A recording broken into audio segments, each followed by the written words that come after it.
El día de hoy, pues si escucharon que el hermano lo leyó, es uno de los temas que más pasión provoca, más debate e interés y hasta morbo provoca. Hay muchos libros sensacionalistas que no los recomiendo, muchísimos, hablando de Apocalipsis. Muchos han profetizado sobre esto, que claro, esto es el arrebatamiento, para que sepas, o rapto, como le quieras llamar. Y todos han fallado. El sermón lo hice y salió sumamente largo, pero lo tuve que cortar a la mitad. Y realmente donde viene ya lo bueno, la explicación, quedó en la otra parte. No quiere decir que lo de ahorita no sea interesante, pero realmente la explicación del arrebatamiento, esa es a la parte de ni modo, ¿no? Entonces lo tuve que dividir porque salió bastante largo, ¿no? Mira, hay gente, le llaman, bueno, para que entiendan los términos, escatología es la rama de la teología que estudia las últimas cosas, lo de Apocalipsis, todo eso, ¿no? El arrebatamiento, el rapto. Entonces hay gente que les llaman escatofobios, porque tienen una fobia y un temor por todas las cosas futuras que están aquí reveladas, ¿no? Todo lo ven catastrófico y horrible, y en cierto modo sí es verdad. Otros le llaman los escatomaníacos, porque quieren buscar y se clavan en todos los simbolismos, quieren saber todo el significado que tiene el libro de Apocalipsis. O sea, se van a los extremos, ¿no? Y realmente, por ejemplo, el libro de Apocalipsis, aunque tiene mucho misterio, mucho simbolismo, muchas figuras complicadas y narra cosas bien tremendas y horribles algunas, el propósito es la exaltación de Cristo, así de fácil. Entonces podemos tener diferentes posturas de que yo no creo en el rapto, si creo en el rapto, no hay problema. Pero si tú crees en la exaltación de Cristo, que es la esencia de Apocalipsis, no hay problema. Mira, hay posturas, por eso se llama el arrebatamiento, esto, así le puse, aguardando la esperanza bienaventurada. Si creemos en eso, esa es la idea mía y es mi objetivo, que te convenza yo, por medio de la palabra, que sí existe el arrebatamiento. Hay tres posiciones en esto: amilenialistas, que no creen en el milenio, dicen que ya estamos en el milenio, creen que el rapto y la segunda venida es lo mismo para ellos. Hay muchos amilenialistas, los más famosos, y yo siento un tremendo respeto por ellos, por ejemplo, Suger Michelin, que yo lo sigo mucho en predicación, pero en esto no comparto, creo que se equivocó.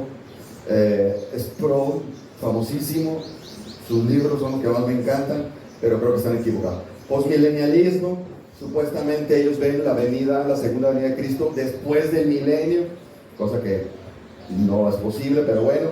Y pre de antes, tribulacionismo, que es donde caemos nosotros, que el rapto es antes de la tribulación. Ahora, ¿va a existir la tribulación o no? Muchos dicen que ya estamos en la tribulación. Entonces, el rapto es antes. Nosotros, esta iglesia tiene la postura número 3, que espero en los 2 sermones, más o menos, explicarlo, y a ver si logro convencerte de esta postura, que es la más bíblica. La Biblia está así completa, desde Génesis hasta Apocalipsis. Tú agarras cada una de las posturas y todas tienen versículos de apoyo, la verdad. Todas tienen puntos que dices, caray, sí es cierto. Pero la última es la que más coordina o cumple con toda la Biblia. Las otras dejan más lagunas. Nomás con eso te lo comento, ¿no? Bueno, ahora mira, a ver, es sermón, pero va a aparecer escuela dominical estas 2 partes, no es para que se entienda, a ver si se ve. Todo y no, bueno, no se ve. Ahí está el rapto, ¿sí se alcanza a ver, no? Sí, bueno. Después del rapto, tribulación, 7 años. Segunda venida, no rapto, segunda venida, reinado de Cristo, 1000 años, la vida eterna.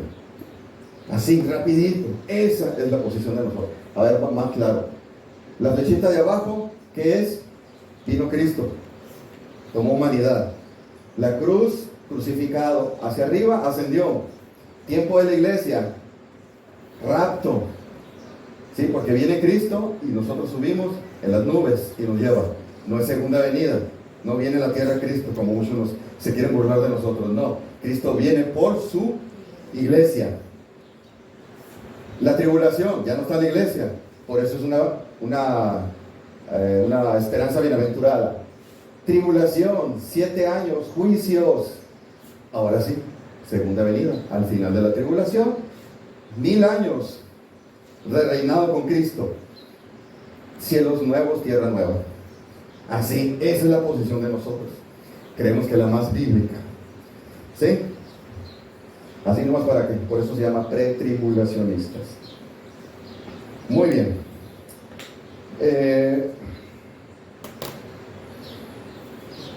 Se llama aguardando la esperanza bienaventurada, porque el rapto ocurriría antes de la tribulación. La tribulación es donde el Señor desata los 7 trompetas, 7 sellos y 7 copas. Son 21 juicios horribles donde el Señor va a destruir las naciones, al ser humano y parte de la creación. El tiempo peor de toda la creación, de todos los años de la humanidad, son esos 7 años. Y los peores, los últimos 3 y medio. Son los peores. Ahí se va a levantar el anticristo. Por eso es una esperanza bienaventurada, porque la iglesia, Jesús va a venir por ella y la iglesia no va a pasar por ella. Si no, no sería una esperanza. ¿Estamos? Bueno, para esa escuela no, ya les iba a preguntar. Entonces, ¿cuál es el esquema? Primero, según el pasaje de Tesalonicenses que estamos estudiando, es ¿qué hace Pablo? Para que tengan esa esperanza, él les despeja la duda y hay una base para esa creencia. Tiene que haber una base, no nomás porque me dijo el hermano Antonio y yo leí un libro y ya creo. No, aparte tienes que tener la creencia correcta, si no, no funciona, y la actitud correcta. Bueno, el punto 1 y el 2 es el que vamos a ver ahorita. El 3 y el 4 quedamos pendientes para la siguiente. Entonces, punto 1, vamos a despejar la duda, dice Pablo. Para que tu esperanza sea firme, necesitamos despejar la duda. ¿Y cuál es la duda? Mira lo que dice Tesalonicenses 4:13. Tampoco queremos, hermanos, que ignores acerca de los que duermen. ¿Qué significa dormir? Para que no te entristezcas como los otros que no tienen esperanza. ¿Quiénes son esos que no tienen esperanza? ¿Y por qué se estaban entristeciendo? Esos son los que tenemos que responder ahí. Entonces, tenemos que quitarnos las ideas erróneas. Recuerden que Pablo, ya desde el 3 y 4 capítulo, viene dándole una serie de exhortaciones. Cómo vivir para agradar a Dios. Y en eso entra aquí y dice, tampoco queremos. Continuando con el tema de la exhortación, dice, hey, ya te hablé cómo vivir para Dios, pero tampoco quiero que ignores esto. Pasa otro tema muy importante. ¿Cuál? El arrebatamiento. Entonces, la idea de Pablo, más que explicar detalladamente cómo es el arrebatamiento, que nuestra morbosidad teológica nos gustaría, es para consolarnos. La idea era consolarnos básicamente. Ese era. Porque no tanto para aclarar todas las dudas, sino para tener un consuelo. Acuérdate que la iglesia tesalónica tenía meses de haber sido creada. Es decir, eran bebés espirituales. Y se estaban infiltrando personas con falsas enseñanzas, distorsionando lo del arrebatamiento y la segunda venida. Entonces ellos se confundieron y empezaron a dudar de lo que habían aprendido, ¿verdad? Por ejemplo, si lees Hechos 17, es donde Hechos registra cuando se fundó la iglesia tesalónica. Dice, Hechos 17:1, pasando por Anfípolis y Apolonia, llegaron a Tesalónica, era el grupo misionero, y había una sinagoga de los judíos, y Pablo, como acostumbraba, fue a ellos y por 3 días de reposo, o sea, sábado, o sea, por 3 semanas, discutió con ellos, declarando y exponiendo por medio de las escrituras que era necesario que el Cristo padeciera, resucitara, mencionó la doctrina de la resurrección, ¿sí?, de los muertos, y que Jesús, a quien yo os anuncio, decía él, es el Cristo. Y algunos de ellos creyeron y se juntaron con Pablo, y ahí sí empezó entonces la iglesia de Tesalónica. Estamos. Eso es nomás para que entiendas. Y ahí mismo, muy probablemente, tocó el tema de la segunda venida y del arrebatamiento. Es lo más probable, ¿no? Entonces, mira, por ejemplo, en la Biblia, aparte de este pasaje, hay 2 más que son claros y hablan exclusivamente del arrebatamiento. Eso se lo digo para los adversarios de nuestra posición. Por ejemplo, uno de ellos es Juan 14. No sé si lo habías leído y no te habías dado cuenta que habla del arrebatamiento. ¿Sí? Pero no es para explicar los detalles del arrebatamiento, sino para consolar. La actitud de Pablo era más que nada pastoral. Fíjate lo que dice: no se turbe. Ahí está. Él trataba de consolar a los discípulos. ya me voy, no se turbe. ¿Por qué no te turbes? Cree en Dios, cree también en mí. En la casa de mi Padre muchas moradas hay, y si así no fuere, ya se los hubiera dicho. Voy pues a preparar lugar para ustedes. Y si me fuere y os preparara el lugar, vendré otra vez. Dices tú, es la segunda venida. No, la segunda venida es de juicio. Dice, vendré otra vez y tomaré a mí mismo para que donde yo estoy, vosotros también estéis. Entonces la idea principal aquí en este pasaje es consolar, pero a la vez se está hablando de arrebatamiento, no la segunda venida. ¿Por qué? La segunda venida es juicio. Tenemos que entender, son dos momentos muy diferentes. Y el arrebatamiento, Cristo no viene, recibe a la iglesia en las nubes, no viene, porque muchos se burlan. No, es que ellos creen en una segunda venida mitad, ¿no? Entonces ellos creen en dos venidas y media.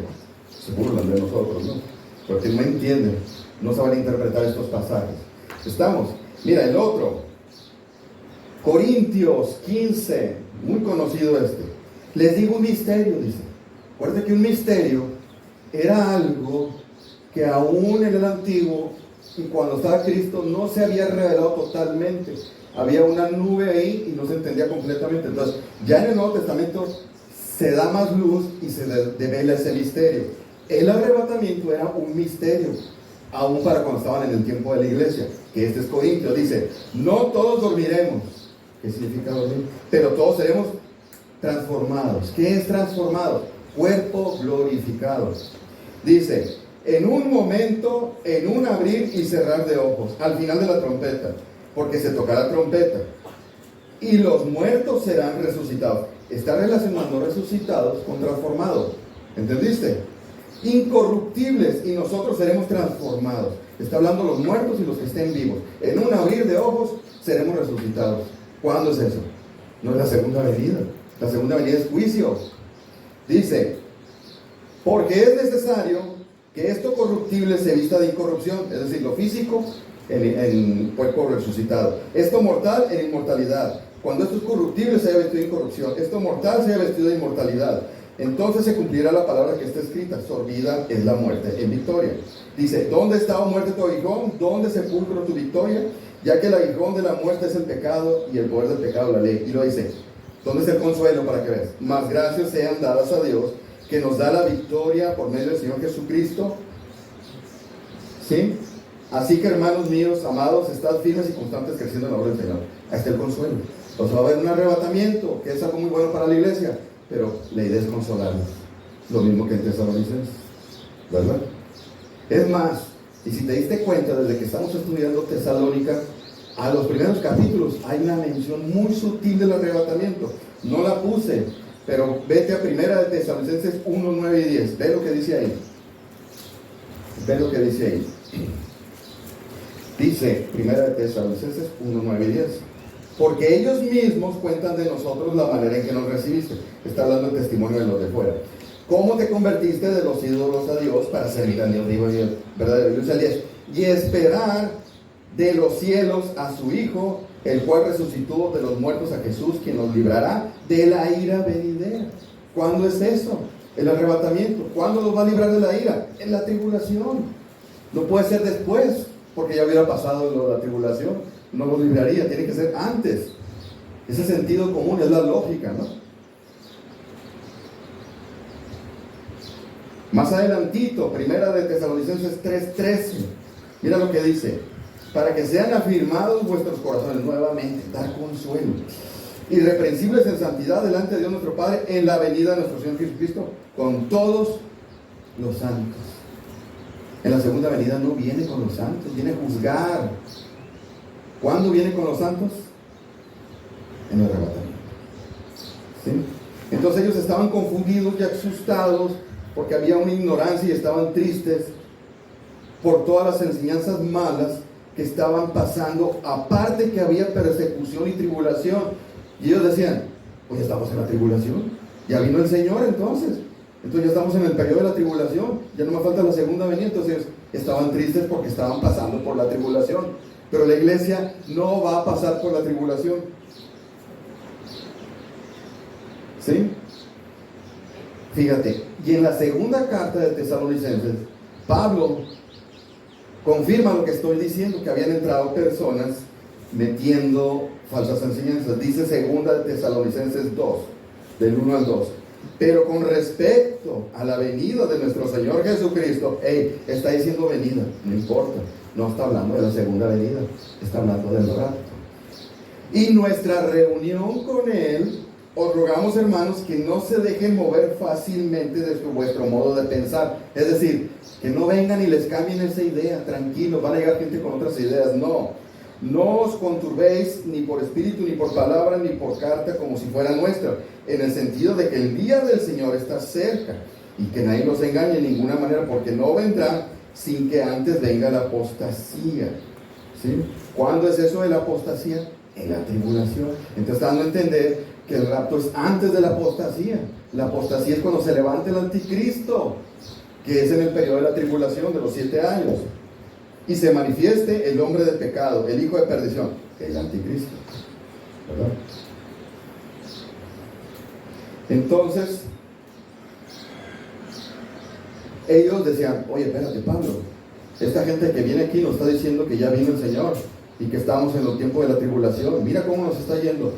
La sociedad nos odia, nos persigue, nos quitan los trabajos. Entonces estamos en la tribulación.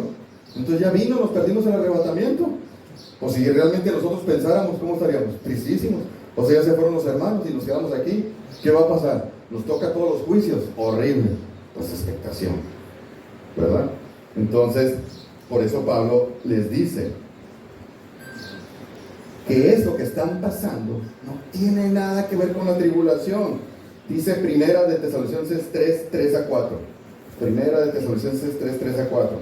A fin de que nadie se inquiete por estas tribulaciones, fíjate. O sea, no se inquiete por lo que están viviendo, porque ustedes mismos sabían que para eso están puestos, ¿no? Porque también estando nosotros les decíamos que iban a pasar tribulaciones, como ha sucedido y lo saben. Es decir, ya les había dicho que iba a haber persecución, pero eso no quiere decir que están en la tribulación. Es normal que a la iglesia sea perseguida en estos tiempos, es normal. Más, sí, como dice 2 Timoteo 3:12, los que quieran vivir piadosamente padecerán persecución. Es decir, es una promesa negativa. ¿Quieres ser muy santo? Vive bien fiel a Dios. ¿Y sabes qué te va a pasar? Va a haber más persecución del mundo. Obvio. Si odiaron a Jesús, nos van a odiar a nosotros. ¿Vamos bien? ¿Se está captando el hilo, el sentido de esto? ¿Tiene su lógica? Entonces todo esto era producto de su ignorancia, ¿verdad? Entonces decían: los hermanos que murieron se perdieron la resurrección. Qué triste, ¿no? ¿Qué pasaría con ellos? Estaban muy tristes. Entonces, la expresión los que duermen, aquí hay una falsa doctrina. Bueno, has oído la palabra eufemismo. Eufemismo es decir algo con otras palabras, pero bonito. Por ejemplo, Génesis: Adán conoció a Eva. Y tú dices: ¡ay, qué bonito se oye! ¿Qué significa que Adán conoció a Eva? No hay niños aquí, ¿verdad? Pues que tuvieron relaciones íntimas. ¿Eso quiere decir? No, es que es una manera muy bonita. Conoció a Eva. Entonces, una manera muy bonita de decir que alguien está muerto, que se oye muy fuerte, es duerme. Duerme. Y siempre en el Nuevo Testamento esa palabra en griego se usa solamente para el físico, nunca para el alma. ¿Por qué te digo esto? Porque hay una falsa doctrina de los pentecostales, de los carismáticos y de los no reformados que le llaman el sueño del alma. Entonces dicen que cuando alguien fallece, el alma pasa en un estado de inerte, donde está como en un limbo, dormida, hasta que venga el Señor por ella y la despierte. Falso. Falsa esa doctrina. Por eso te digo, esa palabra nada más se usa en el Nuevo Testamento para el físico, nunca para el alma. El alma no duerme. ¿Estamos? Ok. En YouTube me van a odiar los pentecostales, ¿no? Ya tiré. Fíjate lo que dice 2 Corintios 8, hablando en contra del sueño del alma. Pero confiamos y más quisiéramos estar ausentes del cuerpo y presentes en el Señor. ¿Qué está diciendo Pablo? Que si muero es mejor, porque estaría ausente del cuerpo, pero estaría presente en el Señor. ¿Dónde está hablando del sueño ahí? Él está relacionando que el momento que la persona fallece está en la presencia de Dios. Es lo que está diciendo. O por ejemplo, tú conoces mucho este pasaje, Filipenses 1:23. Porque de ambas cosas estoy en estrecho, teniendo deseo de partir y estar con Cristo, lo cual es muchísimo mejor. ¿Qué está diciendo Pablo? Es mejor morir porque estaría con Cristo. Nunca dice, bueno, me muero y voy a pasar por el proceso de estar inerte el alma. No, inmediatamente. Jesús, cuando estaba crucificado, ¿qué le dijo al ladrón? Hoy estarás conmigo. No le dijo, bueno, vas a dormir unos años, hasta que después venga yo. No, hoy estarás conmigo. Cuando subió al monte el Señor con Pedro, Juan y Jacobo, ¿sí estoy bien? En la transfiguración, se le aparecieron dos personas, ¿no? Moisés y Elías, que no estaba dormida su alma. Los despertaron, tienes que trabajar, te toca en el pasaje donde se transfigura el Señor. Le dijeron eso. Y ellos se despertaron. No, porque no existe el sueño del alma, es falso. La parábola del hombre rico y el mendigo Lázaro, al fallecer los dos van cada uno a un lugar y están despiertos, están activos. Además, él alcanza a ver a Lázaro. No existe tal. Nomás te lo digo para que quede bien claro eso, ¿verdad? Y esa palabra en griego, si a lo mejor la buscas un día y dices, hey hermano, habla específicamente de que alguien duerme, sí, pero se aplica al físico cuando alguien muere en el Nuevo Testamento. De hecho, mira, Mateo 27:52 dice, y se abrieron los sepulcros y muchos cuerpos de santos que habían dormido se levantaron. Es decir, muchos cristianos que habían fallecido resucitaron. ¿Me explico? Juan 11:11. Nuestro amigo Lázaro duerme, mas voy a despertar. ¿Te acuerdas que Jesús lo resucitó? Dice, él duerme, pero lo voy a resucitar. Estaba muerto, literalmente muerto, tenía 4 días de muerto. ¿Qué dijo su propia hermana? Ya huele mal, hermano, Señor, no te acerques. Hiede, hizo esa expresión. Y el Señor lo resucitó. Es más, cuando Pablo regañó a la iglesia de Corintios por la Santa Cena porque estaban violando y la estaban llevando a cabo indignamente, dijo, por eso muchos duermen. ¿A qué se refería? ¿Que empezaban la Santa Cena y se quedan dormidos? No, habían muerto muchos como juicio de Dios porque no respetaban y santificaban la Santa Cena. Es más, había enfermos y muertos. Y nada, que el siguiente Santa Cena yo no aparezco, ¿no? Para que se me quite el bocón. Ok. Entonces, dice, tampoco queremos, hermanos, que ignoren acerca de los que duermen. Ya entendiste qué es lo que duermen. Son la gente que ha fallecido. Para que no te entristezcas, le dice Pablo. A veces los cristianos reformados, nosotros somos muy fríos o muy duros. Pues fallece alguien de la iglesia, o un pariente de alguien de la iglesia, y está llorando. Hey, ¿por qué lloras? ¿Qué no has entendido? Está con el Señor, gózate. ¿Por qué estás sufriendo? No, cuidado. Tenemos que ser sensibles. Obvio. Cuando alguien fallezca, hay una tristeza normal y natural como ser humano, porque hay una separación temporal con esa persona, ¿sí? Ya momentánea, hay una soledad posiblemente, y tiene que llevar a una tristeza. Jesús mismo, cuando murió Lázaro, su amigo, se entristeció y lo iba a resucitar. ¿Por qué nosotros no nos vamos a entristecer cuando alguien fallece? Salvo Alicia, te aseguro que va a ser una pachanga en el momento. Si es que no la tiene organizada ya, pero no sean como ella, ¿verdad? Y se quedó callada, no dijo, no, amén, casi decía. ¿Se acuerdan de Esteban, el primer mártir de la iglesia? Que nada más por compartir el evangelio y refutarle a los judíos fue apedreado, muerto.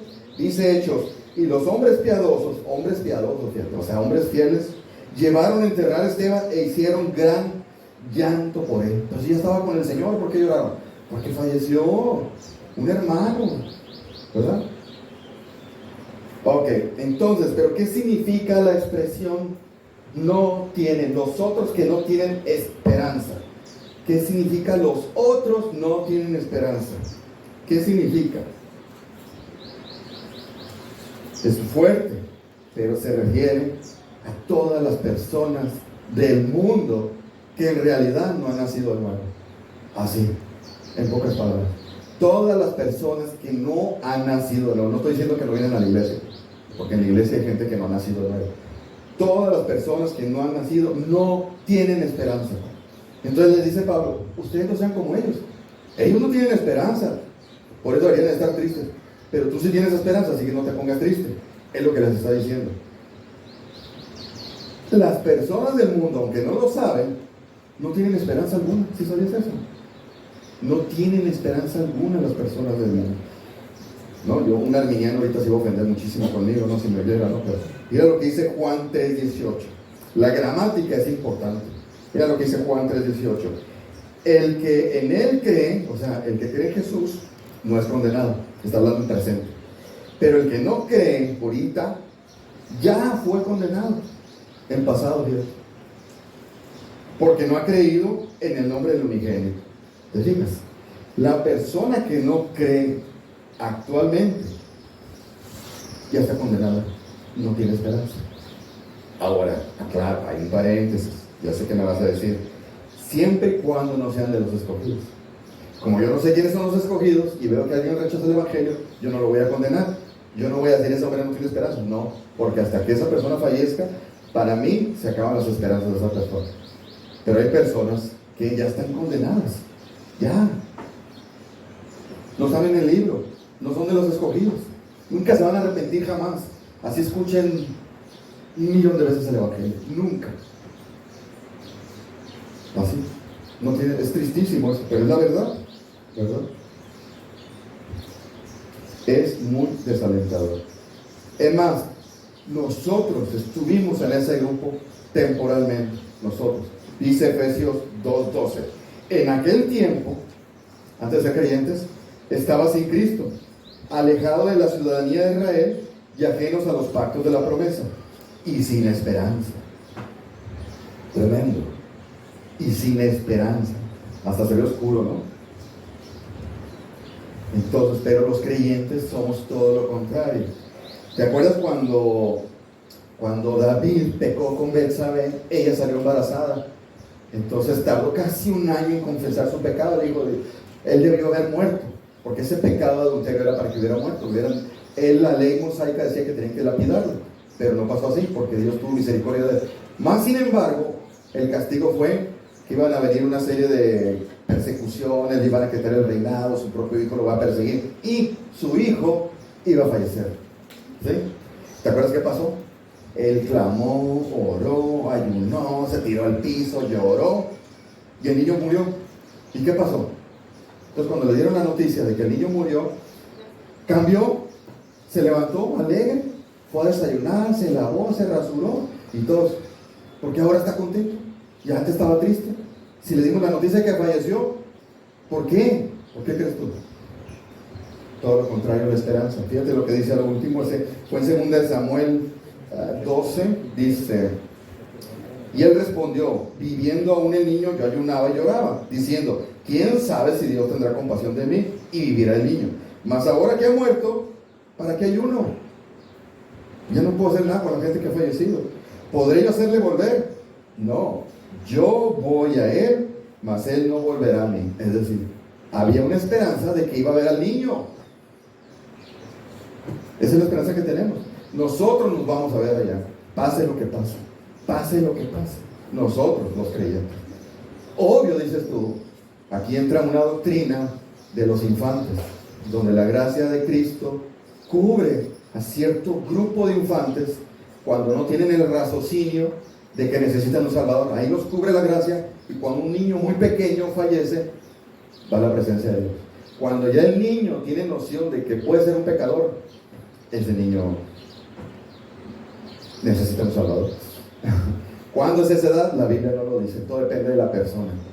Cuando ya tiene conciencia. Siempre presumo y hablo de mi yerno, creo que él a los 6 años aceptó a Cristo, ¿verdad?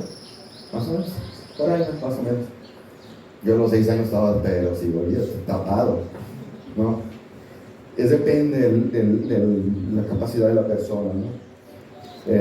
Proverbios 14:32 dice, por su maldad será lanzado el impío. ¿Quién es el impío? El que no tiene, el que no es creyente verdadero. Será lanzado. ¿Dónde está la esperanza ahí? No hay esperanza. Será lanzado. Es una promesa. Mas el justo en su muerte tiene esperanza. La muerte simplemente es abrir la puerta y pasar a Cristo. Es maravilloso. Por eso el cristiano maduro no teme a la muerte. Si mucho le puede temer al sufrimiento de la muerte, que es diferente, ¿no? Vamos bien, se despejaron las dudas. Ese es el punto 1. Entonces ahora, si se despejaron las dudas, se supone que se desarrolla más mi concepto de arrebatamiento y eso me da esperanza a mí. A mí me ayuda. Punto 2. Pero ¿cuál es la base de esta creencia? Tiene que haber una base teológica. Está en el 14. Dice, porque si creemos que Jesús murió y resucitó, así también traerá Dios con Jesús a los que durmieron con él. ¿De qué está hablando? De la segunda venida. La segunda venida no va a traer a nadie el Señor. Va a traer a los ángeles a destruir. No va a traer a sus hijos. Entonces, cuidado cuando interpretemos. Entonces, ya está explicado todo. Pablo ahora pasa a explicar cuál es la base de la creencia, ¿verdad? ¿En qué está sustentada mi esperanza? No está nada más porque yo siento en mi corazón, yo creo, no. ¿En qué está sustentado el que yo crea esto? El domingo pasado el pastor Brian predicó sobre la resurrección, ¿no? Entonces, no voy a hablar mucho de la resurrección porque Brian lo explicó muy bien y ya lo entendieron bien, me supongo, así que no se los voy a explicar porque sería otro sermón. Pero ¿qué es lo que hace Pablo aquí? Él está apelando a la fe verdadera. ¿Me explico? Él está apelando o apela a la fe verdadera. Con esto no quiere decir que la fe verdadera produce la resurrección. No, cuidado con eso. Pero mi fe es el detonante de la resurrección. ¿Se entendió la diferencia? No sé si... Mira, Tony y yo, y creo que Brian, los tres usamos, sobre todo más yo, uso mucho la expresión cristiano verdadero o creyente verdadero o fe verdadera. ¿Por qué usamos esa expresión? Porque en el mundo hay un montón de fes, muchas fes, y todas son genuinas, la gente la tiene de corazón, pero la mayoría son falsas. ¿Por qué? ¿Por qué digo yo con esa soberbia? Alguien podría decir, ¿por qué? Porque si esa fe no está sustentada en la verdad de la Biblia, es falsa. ¿Me expliqué? No nomás en la Biblia, en la verdad de la Biblia, esa fe es falsa. ¿Sí? El pastor Brian ha estado enseñando últimamente en la escuela dominical la declaración de fe. Cuando tú vayas a una iglesia, pídeles la declaración de fe, porque es lo que ellos, en su declaración, dicen que es lo que creen. Es muy importante. Entonces él está enseñando la declaración de fe en nuestra iglesia y la resume en 2 puntos. Puntos esenciales y puntos importantes. ¿Qué quiere decir eso? Que si tú no crees los puntos esenciales, no eres mi hermano. Así tengas la fe más grande del mundo. ¿Me expliqué? Si tú no crees en las doctrinas esenciales, no eres creyente verdadero. No eres salvo. Qué feo, ¿verdad? Soy bien duro. Por ejemplo, un ejemplo. Una doctrina medular y esencial es la Trinidad. Si tú no crees en la Trinidad bíblica, no eres salvo. Puedes creer el resto de la Biblia. Si no crees en eso, no eres salvo. Por eso aquí nos hemos atrevido a decir que la iglesia apostólica es una secta. Entonces, oye, usan la Biblia y creen en Jesús y creen en todo. Sí, pero su Trinidad no es bíblica. Creen en una Trinidad, pero no es bíblica. ¿Sí me entiendes? Nomás es un ejemplo de una doctrina medular. Entonces, por eso, ¿cuál es tu fe? ¿Abarca los puntos esenciales o no? Por eso debemos estarnos revisando. Entonces, una de las doctrinas relevantes que son esenciales es la muerte de Cristo y la resurrección. Si tú no crees que Cristo murió y resucitó y crees el resto de la Biblia, no eres salvo. No eres salvo. Por lo tanto, debemos tener una fe firme en todo lo que compete a Cristo. ¿Sí? Que no fue el Padre, no fue el Espíritu Santo, es la segunda persona de la Trinidad la que vino, murió y resucitó. Porque ellos confunden mucha gente. No. Tiene mucha importancia esos aspectos, esos detalles, ¿verdad? Y fue la segunda, no el Padre, no el Espíritu, fue la segunda persona de la Trinidad la que vino teniendo naturaleza humana y en un tiempo específico en la historia nació de una mujer humana para asumir, adoptar, adquirir una segunda naturaleza humana. Eso es parte del nacimiento. Si tú no crees eso, es esencial también. No eres salvo. ¿Sí? Cristo no nació con María. Dios es eterno. Nada más tomó ese plan para asumir una segunda naturaleza y poder ser un mediador. Entonces Él tuvo una naturaleza divina 100% divina y una naturaleza humana 100% humana. Dos naturalezas. Si tú me preguntas cómo es eso, nadie lo puede explicar. Ni siquiera la Biblia lo explica, nada más lo menciona. Entonces yo tengo que creerlo. Así como la Trinidad no se puede explicar nadie, pero lo dice, lo enseña, ¿verdad? Aunque a mí a veces me gusta, ¿cómo se llama? Se me fue la palabra. Hoy se me fue. Conjeturar o especular, más bien, vaya. Esto es como paréntesis, ¿no? Porque yo me maravillo. Si te estoy diciendo que Jesús es 100% divino y 100% humano en el momento del nacimiento, y hay un pasaje, ¿cuál es? Colosenses dice, y Él es antes de todas las cosas y todas las cosas en Él subsisten. ¿Sabes qué quiere decir eso? Que Él sostiene toda la creación. Es decir, la Tierra gira a una velocidad enorme y nosotros no salimos volando porque hay un centro de gravedad, pero en realidad no salimos volando porque Él nos está deteniendo. A lo mejor yo iba a amanecer muerto porque iba un coágulo a mi corazón y me iba a dar un infarto, pero él disolvió ese coágulo y no me morí. Es decir, un día me iba a atropellar un carro y Él detuvo. O sea, Él detiene todo lo que hay en la creación, Él lo está sosteniendo. Aún cuando era bebé. ¿Habías pensado en eso? Increíble. Ese bebé que todavía no podía aprender a hablar y todavía dependía de la leche de su mamá, estaba en ese momento sosteniendo la creación completa. Interesante, ¿verdad? Eso es un paréntesis, ¿no? Ya sé que me salió el sermón, pero bueno. Bueno, y también fíjate, es que me apasiona esto, la cristología de Winter. No sé si has entendido que Cristo, al ser 100% humano, sin pecado, está implícito que Él tenía un intelecto íntegro. O sea, Él usaba el 100% de su capacidad. Los científicos dicen que nosotros usamos como el 5%, por ahí, imagínate. El 100%. Como a mí me gusta mucho ver películas de ciencia ficción, hay varias que han salido aquí, se va a reír, pero hablan de suponiendo y especulando qué pasaría con un ser humano que tuviera el 100% de la capacidad. Yo sé que no es eso, pero velas y te vas a maravillar. Cristo tuvo el 100% de su capacidad. Eso, ¿qué pudo ser? ¿Qué podía hacer su mente? Eso se especula, pero tremendo, maravilloso lo del Señor. Pero bueno, cierras el paréntesis y seguimos. Ok. Le voy a decir a Antonio que quite esta parte, ¿no? de la grabación. Bueno, entonces, esta segunda persona de la Trinidad es la que se ofreció a morir en la cruz. No murió el Espíritu Santo, no murió el Padre, fue el Hijo. ¿Y qué significa que se ofreció? Esto es importante para ti, y más para ti que todavía no eres creyente. ¿Qué significa que se ofreció? Tienes que estar totalmente convencido de que el Señor Jesús tenía que morir por ti. Si tú no entiendes eso, estás sin esperanza todavía. ¿Sí se me explica? Si tú no entiendes que Jesús tenía que morir por ti, no has entendido y estás perdido y no tienes esperanza todavía. No digo que no la puedas tener. Mira, ¿recuerdas lo que pasó en el Edén? Cuando cayó Adán y Eva, ¿qué hicieron inmediatamente? Se escondieron de Dios. Tener una relación maravillosa con Él, y en cuanto pecaron se esconden por Él. ¿Por qué? La necedad del pecador. Pero aparte, ¿qué hicieron? No trae ropa Eva.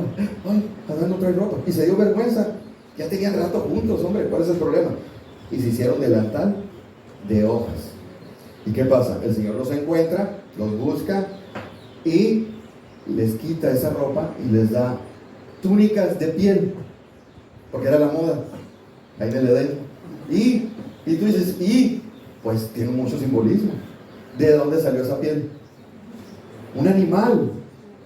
O sea que en el Edén, acuérdate que nadie moría, era perfecto. Entonces tuvo que morir un animal, y te está dando a entender un sustituto para que tú no murieras, y era inocente. Entonces ya desde ahí venía el Evangelio. Tienes que entender, tu pecador, que tú no puedes hacer nada por ti, tiene que morir un sustituto tuyo, y ese sustituto apuntaba a Cristo. Por eso todo el sistema mosaico del Antiguo Testamento era un matadero de animales solamente para cubrir el pecado. Pero esos animales tenían que tener ciertas especificaciones. Normalmente eran machos de cierta edad, perfectos, carísimos, en buen estado. Todos simbolizaban el Señor, ¿verdad? Entonces, el punto es que, ¿y qué hacían en la ley mosaica? Tú tiras al animal, tienes que ponerle la mano en la cabeza. ¿Para qué? Para simbolizar, sí, yo pequé y te ofendí, transmito mis pecados a él simbólicamente.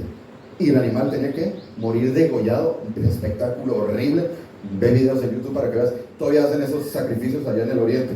Y al degollarlo, pues la aorta o la carótida, no sé, un montón de sangre. Un espectáculo horrible, el animal hace unos ruidos horribles. Entonces, para que veas, mira, por culpa de tu pecado, ese sustituto inocente acaba de morir. Mira qué horrible es derramar la sangre. Todo eso apuntaba a Cristo, ¿verdad? Y dices tú, ¿pero por qué? Porque existen leyes y Dios pone leyes, así como por ejemplo la gravedad. Tú dices, yo no creo en la gravedad, pero mira, ¿por qué crees que baja? Porque existe una ley de la física que se llama gravedad y la inventó Dios. Ah, bueno, hay otra ley que la sociedad no sabe, que inventó Dios y se llama, sin derramamiento de sangre no hay perdón. Así de fácil. Dice Dios, para que haya perdón tiene que haber derramamiento de sangre. En este caso apunta a Cristo. Cristo no es que tenía que derramar toda su sangre como los animales, no, tenía que morir. Era muerte total, eso da a entender, ¿verdad? Entonces, para que Dios acepte que una persona sea perdonada, es que Él haya muerto por mí. Él no murió por todos, hay que entender. Esa es otra falsa doctrina, el universalismo. No, Cristo nomás murió por los suyos. Sí, el punto es, murió por ti. Nosotros, entonces la persona que aún no ha entendido que necesita ser perdonada y la única manera es que Él, el Cordero perfecto, inocente, libre de pecado, muera por mí, es necesario. ¿Para qué? Porque tengo un problema muy grande, universal y cósmico, de que el Padre está enojado conmigo y esa ira me va a llevar al infierno. Entonces yo no puedo hacer nada, lo único que ocupo es que Él muera por mí para que sea cubierta la ira. Si no entiendo eso, no he nacido. ¿Sí? Por eso, en el Antiguo Testamento, el Señor puso la ley mosaica. ¿Por qué? Porque nadie la puede cumplir. Nadie la podía cumplir. Entonces, ¿qué hacía? ¿Cómo me salvo? No puedo cumplir la ley. Ah, pues ahí está el Salvador. Ese es el punto que todo el mundo quiere llevar a todos nosotros. Que reconozcamos en un punto de nuestra vida, yo no puedo hacer nada por mí. ¿Qué va a pasar? ¿Ocupo un Salvador? Pues ahí está, busca a Cristo. Por eso es importante entender que Cristo murió. Si yo no entiendo que Cristo murió, si yo veo las películas de Semana Santa y llaman, sí, Cristo murió, ahí salió, pues sí, muy bonito y lloro ahí en Semana Santa, yo lo hice siendo inconverso, no significa absolutamente, pero cuando entiendes, Cristo tuvo que morir y murió por mí, ok, ya eres salvo. Si entiendes eso, si eres salvo. Por eso dice Timoteo, ¿no? Porque hay un solo Dios y un solo mediador entre Dios y los hombres, Jesucristo hombre. Jesucristo el que se encarnó, por eso dice hombre, ¿verdad? Porque yo puedo creer en Jesús y que murió, pero tal vez tengo la idea de que no soy tan malo y puedo apoyar, voy a hacer buenas obras, porque eso va a ayudar a mi salvación, para satisfacer al Padre, voy a hacer cosas, no sé. No hay nada en mí que pueda ser aceptado por Dios. Eso sería blasfemia. No hay nada bueno en mí que sea aceptado en Dios. La única manera en que Dios me acepta a mí es porque tengo fe en Él y la vida que Él llevó fue imputada para mí. Por eso ahora Dios me acepta. Por eso ahora yo puedo ir al Padre y orar. Antes no me escuchaba. Es más, le aborrecía mi oración al Padre.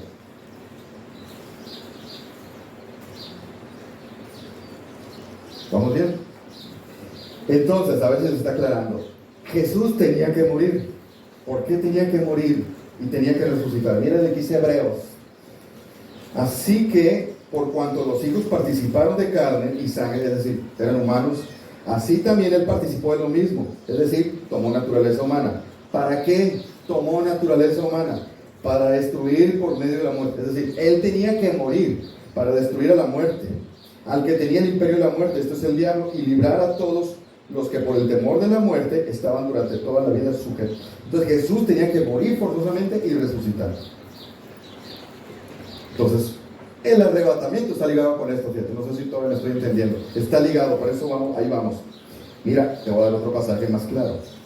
Corintios, cuando esto corruptible se haya vestido de incorrupción, ¿de qué está hablando? Cuando el físico muera y yo sea resucitado, de eso está hablando. O esto mortal se haya vestido de inmortalidad, entonces se cumplirá la palabra que está escrita: sorbida es la muerte en victoria. ¿Cuándo sucedió eso? Cuando Cristo resucitó. Cuando Cristo resucitó, venció a la muerte, por eso resucitó. Si no hubiera resucitado, estaría ahí, sus huesos pudriéndose. Pero resucitó. Entonces Él venció la muerte. No pudo retenerlo. Estamos. Por eso es tan importante entender la doctrina de que Él murió y Él resucitó. De hecho, Él se quitó la vida, podemos decirlo de una manera. Estaba en la cruz y Él expiró su espíritu. La parte humana, Él murió humanamente.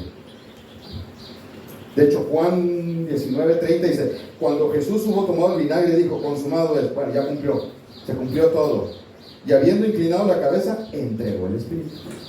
Se acabó, terminé todo, muero. Humanamente murió, literalmente murió Él, ¿verdad? ¿Y qué sucedió ahí? Expió nuestros pecados. Pero antes de resucitar, si no hubiera resucitado, da la idea de que el Padre no aceptó su sacrificio. Pero como resucitó, es una manera de que el Padre está satisfecho de lo que hizo Jesús. Y eso es una promesa para nosotros. Mira, déjame, Romanos 4:25, búsquenlo por favor. Romanos 4:25. Fíjate, ¿por qué tenía que resucitar Cristo?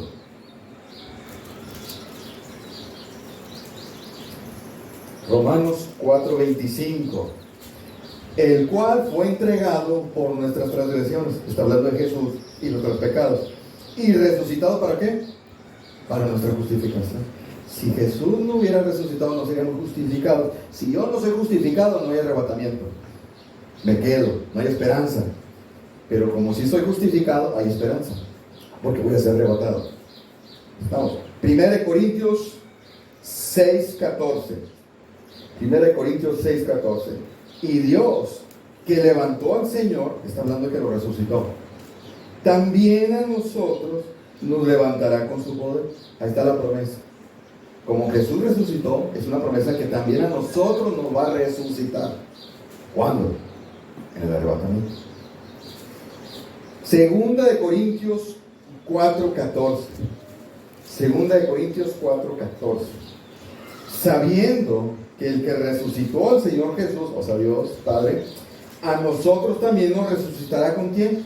Con Jesús en el arrebatamiento, y nos presentará juntamente con ustedes, la iglesia. Entonces, ahora, aclarar algo, por si un día lo lees en la Biblia, vas a leer que muchas personas resucitaron antes de Jesús. ¿Hay alguna diferencia o no hay alguna diferencia? ¿O tiene algo especial la resurrección de Jesús o no? La de Él fue diferente. ¿Por qué? Porque todos los que resucitaron en la Biblia era para volver a morir. Lázaro resucitó, pero a lo mejor al día siguiente se cayó del camello y murió, ¿no? Y es fatalista yo, ¿no? Es decir, todos resucitaron con el mismo cuerpo que tenían para volver a morir o enfermarse o accidentarse. Jesús no. Jesús resucitó. Es el primero y el único hasta ahorita que ha resucitado con un cuerpo glorioso, inmortal, único, perfecto. Un cuerpo preparado para vivir en la esfera del tercer cielo. Un cuerpo especial que es físico pero espiritual, para vivir en la esfera, en la dimensión de Dios. Es todo lo que te puedo decir, más allá no se puede explicar. ¿Qué significa eso? No sé. No estamos. Por eso, si lo puse aquí, a ver, 15:20, ahí está. Mas ahora Cristo ha resucitado, excelente noticia, de los muertos, primicias, o sea, el primero de los que durmieron. Es el primero de todos los que han muerto. Nadie ha resucitado más que Él. Ahorita todos los creyentes que han muerto están allá con el Señor sus almas, sin cuerpo. La alma no fue creada para estar sin cuerpo. La alma está diseñada para estar con un cuerpo. Por eso ahorita están casi clamando la adopción de su cuerpo. Y eso más va a suceder en la resurrección, ¿verdad? Entonces, primicias, el primero de los que durmieron. Pero acuérdate que ya muchos antes habían resucitado en el Antiguo y en el Nuevo Evangelio, pero con físico común y corriente, incorruptible, que iban a volver a morir, ¿verdad? Mira, ahí está donde clamamos. Romanos 8:23. Y no por ellas, sino también por nosotros mismos, que tenemos las primicias del Espíritu, se refiere al Espíritu Santo. También nosotros gemimos. ¿Por qué gemimos? Dentro de nosotros mismos, esperando la adopción. ¿A cuál adopción? Si ya somos adoptados. A la redención de nuestro cuerpo. Está hablando del físico. Nosotros ya tenemos una naturaleza nueva, ¿sí? Perfecta, santa, sin pecado. Pero mi cuerpo todavía no es glorificado, aunque me vea así todo glorioso, ¿verdad? Pero no. No, necesitamos, este cuerpo va a ser destruido y Dios me va a dar un cuerpo nuevo, glorificado, perfecto, para poder estar en la presencia de Dios. Si yo ahorita por alguna razón pudiera estar en la presencia de Dios, soy consumado por la gloria de Él, me quemaría su gloria. Necesito un cuerpo donde puedo estar en la presencia de Dios para vivir eternamente. Ahora, ¿cómo es eso? No lo sabemos. ¿Cómo va a ser el físico? No lo sabemos. Solo sabemos que es algo similar y que manifiesta la identidad de esta. De manera que, sí es Antonio. Acuérdate, Jesús cuando se les presentó, no lo reconocieron, pero cuando Él les dijo, soy yo, el Señor es cierto. Es decir, había rasgos de la identidad. ¿Qué edad aparentaba o cómo era esto? No lo sabemos. Ya sería especular. Espero que tenga cabello. Señor, ojalá. Pero bueno, no creo que vaya a importar mucho porque es perfecto ya. Entonces, voy a traer la última moda, yo creo. No había pensado en eso. Bueno, entonces es un físico, que te parece contradictorio, físico espiritual. Es un físico espiritual, glorificado. Muy bien. Hay una parte, bueno, ya no me alcanza el tiempo, yo creo. Bueno, sí, ya estamos casi lo último. Sí. ¿Qué parte de la Biblia explica mejor lo del cuerpo resucitado? Corintios 15, si quieres vete ahí porque no lo puse, está larguísimo. 1 Corintios 15, 35. Vete ahí para que veas que ahí habla un poquito del cuerpo. Y acuérdate, todo lo que estamos viendo está ligado al rapto, porque en el rapto es donde vamos a adoptar el cuerpo en el aire, el cuerpo resucitado. Por eso es importante. Dice 1 Corintios 15, 35. Se hace la pregunta, le preguntaban a Pablo, oye, pero ¿cómo vamos a resucitar? Mira, pero dirá alguno, ¿cómo van a resucitar los muertos? ¿Con qué cuerpo vendrán? Necio, lo que tú siembras no se vivifica si no muere antes. Es decir, no voy a resucitar con este cuerpo. O sea, pero ¿y qué va a pasar con los que murieron en una bomba? O fue destruido, o se lo comieron los gusanos, o fue quemado. No importa, porque no es este cuerpo, es un cuerpo nuevo. Es lo que están a entender, dice. Y lo que siembras no es el cuerpo que ha de salir, sino el grano desnudo, ya sea de trigo o de grano. Pero Dios le da el cuerpo como Él quiso y a cada semilla su propio cuerpo. No toda carne es la misma carne, sino que una carne es la de los hombres, una carne es la de las bestias, una de los peces y otra de los aves. Hay cuerpos celestiales, como de los ángeles, y cuerpos terrenales. Así también es la resurrección de los muertos. Se siembra en corrupción, es decir, con este físico, pero resucita en incorrupción, es decir, un cuerpo perfecto, que no puede pecar, no se puede enfermar, no envejece, no se acaba. Se siembra en deshonra, pero resucita en gloria. Se siembra en debilidad, resucita en poder. Se siembra en cuerpo animal, resucita en cuerpo espiritual. Es decir, tú pones un frijol y lo siembras, no sale un frijolote. Tiene que morir, tiene que destruirse esa semilla. Nace una planta, algo totalmente diferente a la semilla. Bueno, de aquí no va a salir esto va a ser destruido, va a salir algo perfecto. No hay mucha diferencia, ¿verdad? Entonces es una garantía de que nosotros vamos a tener un cuerpo similar al de Cristo. Es una preciosa noticia, ¿verdad? Muy bien. Ahora, la última expresión, la última ya para terminar. ¿Qué significa? Así también traerá Dios con Jesús a los que durmieron con Él. Si nosotros tenemos la fe verdadera, la que confía, la que cree firmemente en que el Señor Jesús murió por nuestros pecados, expiando y resucitó para la satisfacción del Padre, asimismo debemos creer firmemente que Dios el Padre va a traer con Jesús mismo a todos los creyentes. ¿Sí? ¿A dónde los va a traer? Serán recogidos en el cielo.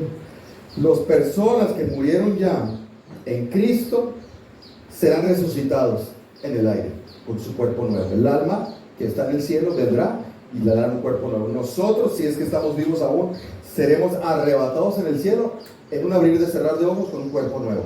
Eso es el rapto o el arrebatamiento, como tú le quieras llamar, y es lo que está diciendo ahí. Dios traerá también con Jesús. Vendrá Jesús, no a la tierra, viene al cielo, en nubes, nada más para llevarse a la iglesia. ¿Por qué? Porque va a empezar los juicios y tiene que ser librada, es una promesa. Por eso es una esperanza gloriosa. Entonces, si yo no creo en la resurrección de Cristo, dice Pablo en Corintios, ¿no?, que nuestra fe es falsa, no sirve para nada y somos lo más miserable del mundo, ¿verdad?